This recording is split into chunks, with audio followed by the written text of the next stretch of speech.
Hi guys, I'm Niall Horan. My new album Flicker came out yesterday. I just want to say a massive thank you for all the support. Also a massive thank you for sending all your questions into Most Requested Live. Special thanks to Romeo and iHeartRadio for having me on the show tonight. Let's get it going.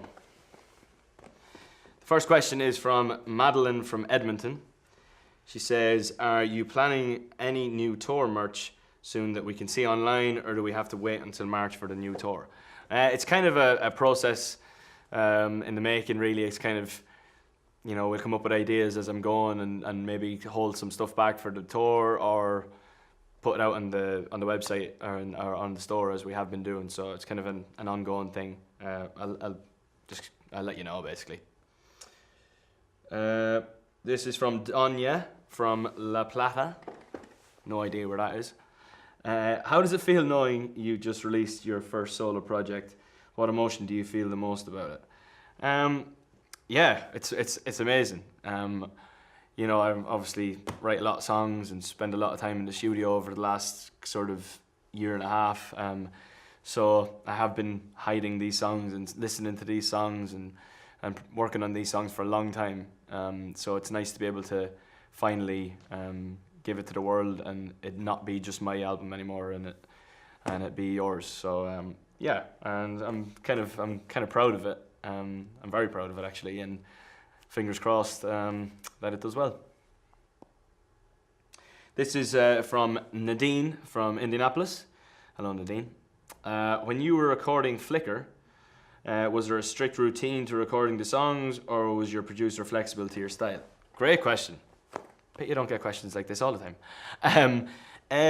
Yeah, well, I was we sat down at the very start and we went through a schedule. We had a board, like a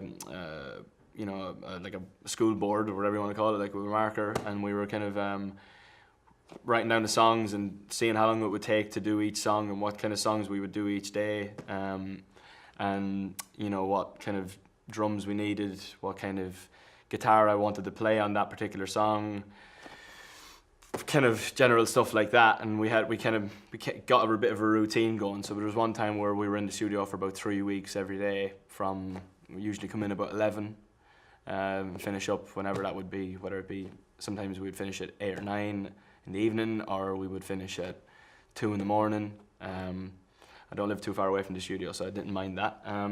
But it was fun. We had a lot of fun. Jamming out was a lot of it. We did a lot of jamming to make sure that we got it right, and we had different takes to cover different things. But it was amazing for me working with incredible musicians who do this for a living, and to sit there and watch these guys in action and be involved with them playing their band, if you like, was a really cool thing.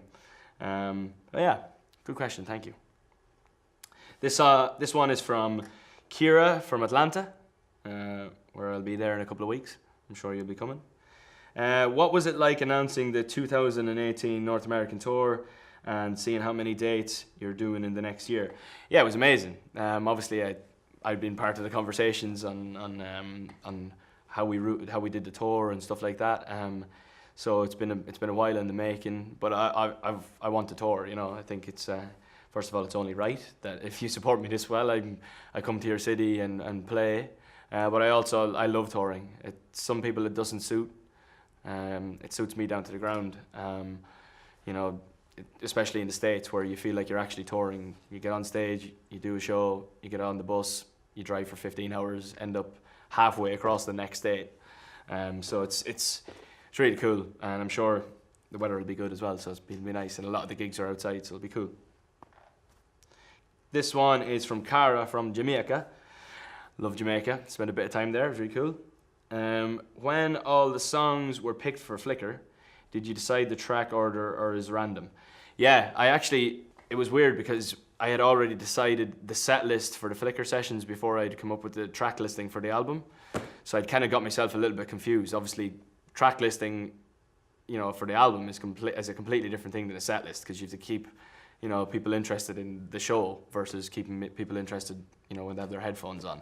So it's a completely different thing. So we sat down and pulled the track listing together. I think getting off to the right start is good. I think when On the Loose comes in as track number 1, you know, it hits you straight away, and that's kind of what I like about some of my favorite albums is you know what you're going to get straight away. So it's quite a cool thing. But another good question.